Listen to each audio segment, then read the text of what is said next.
dengan menggunakan sepeda motor. Kapolda Sumsel Irjen Pol Zulkarnain Adinegara bersama Gubernur Sumsel Herman Deru dan Kasdam 2 Sriwijaya Brigjen TNI Syafrial berkeliling memantau dan mengecek pengamanan Natal di beberapa gereja di Kota Palembang. Tujuan pengecekan agar misa Natal tahun 2018 dapat berjalan dengan aman dan lancar.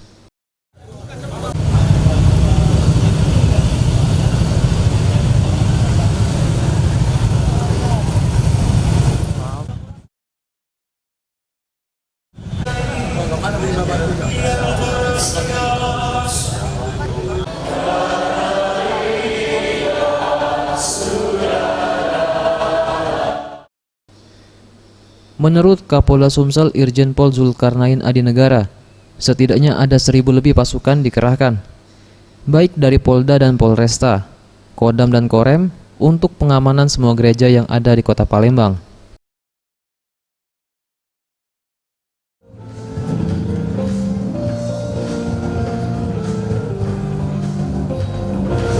Pagi tadi juga kita keliling bagaimana melihat persiapan di berbagai gereja. Kita tahu di Kota Palembang kurang lebih 76 gereja yang melakukan kegiatan baik malam ini maupun besok di hari Natal. Pasukan juga sudah di plotting kekuatan dari Polresta dan di backup oleh Polda. Untuk Kota Palembang ya kurang lebih mungkin sekitar 1.115 personil dibantu dengan TNI, Babinsa, dan Babin Kamtibmas.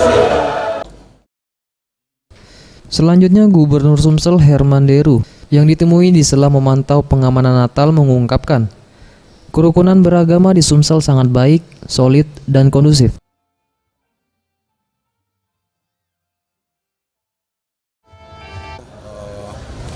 Kondisi misa malam Natal dan bersyukur ternyata diikuti banyak jemaah dengan ketertiban dan kenyamanan yang diakui oleh jemaah.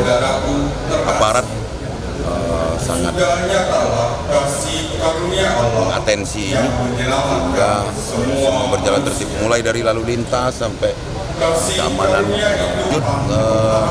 Bahwa masyarakat Sumsel itu sangat menerima keberagaman suku, agama, dan terbukti semua pihak ikut. Dan ini luar biasa, berarti kerukunan umat beragama di antara kita di Sumatera Selatan ini berjalan sangat baik, solid, dan kondusif. Tim Liputan Sriwijaya TV.